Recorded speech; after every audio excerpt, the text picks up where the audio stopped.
What's going on? So you want to figure out how to wholesale some land. Well, the good thing is you've come to the right place.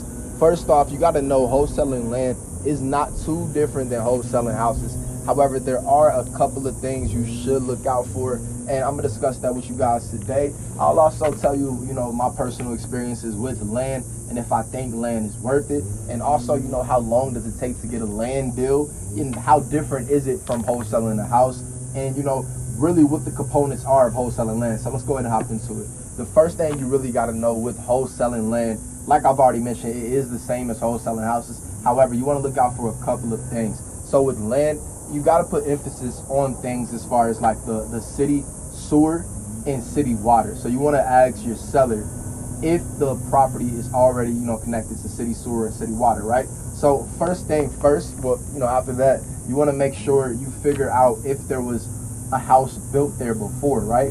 So once you figure out if there is city sewer, city water, if you figure out there's a house built there before, it'll kind of give you an idea, on which one it is. So go ahead and ask that first, then figure out the city sewer and city water. And this depends, this is important because if you don't have city sewer and city water, then you're probably going to have to buy, well, you will have to buy a septic tank. So that septic tank is going to run your end buyer about $20,000 to $40,000 extra. So that is you got to account for that in your offer when you're talking with the buyer or the seller. And also, when it comes down to land, the main thing, with it is obviously, if there's no utility line as far as power source, that's a major problem as well. So you want to make sure that there is a utility line as far as the power source that's already connected to the grid with the city. So that is a huge thing as well. And again, you'll kind of get a gauge on that when you figure out what was the situation with the land. Is this land was the house burned down? Was it just vacant for a while and they demolished it? What's the situation with the land? What was the problem? There was a lead abatement.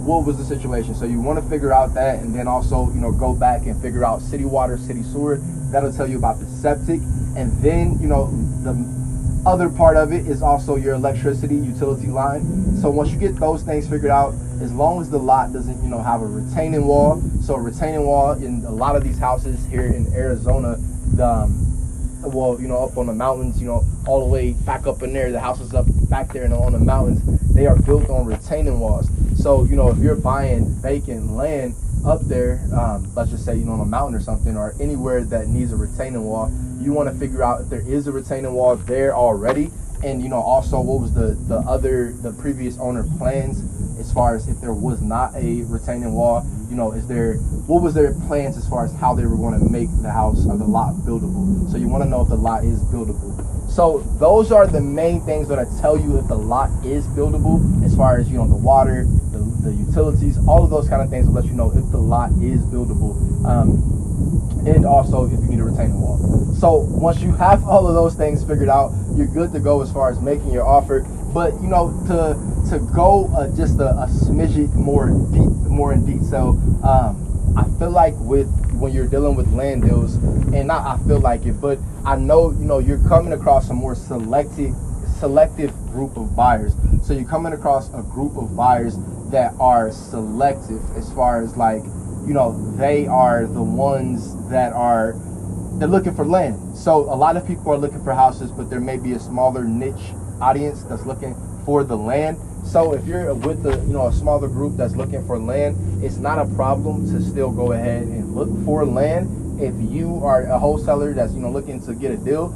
But at the same time, my suggestion is to come across a deal when it comes to land. So that's like my main in-depth, detailed suggestion when it comes to dealing with land. I would suggest that you come across the land deal. So maybe it was something vacant, or maybe it was you're driving for dollars and you see that it's in a prime location, and you like, all right, and one of your people write it down for you. Or maybe you're in a situation where you are you at the tax sale, right? So if you're calling people from delinquent tax sale and you see that there is a piece of prime real estate that you can get at a nice bargain, being the land, then go ahead and pick it up. But I'm saying, like, don't make it your main focus. Is my suggestion, especially if you're just beginning in real estate. land, I mean, I feel like it's something you should just come across.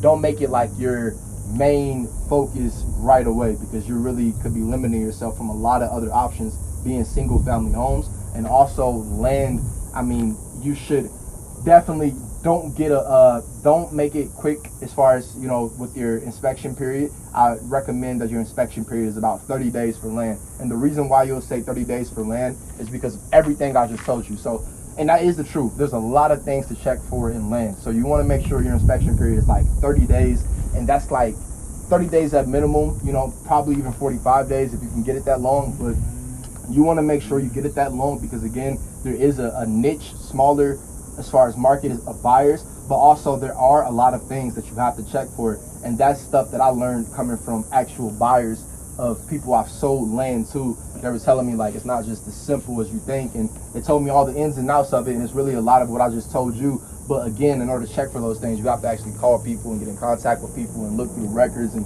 all those kind of things. It's not just a quick process. So definitely go for a 30-day inspection period on the land. And as always, baby, as long as your heart in each step, you can get to stepping and you can get your first deal. Maybe it'll be land, maybe it'll be real estate, maybe it'll be a house on the hills. Who knows? But good luck.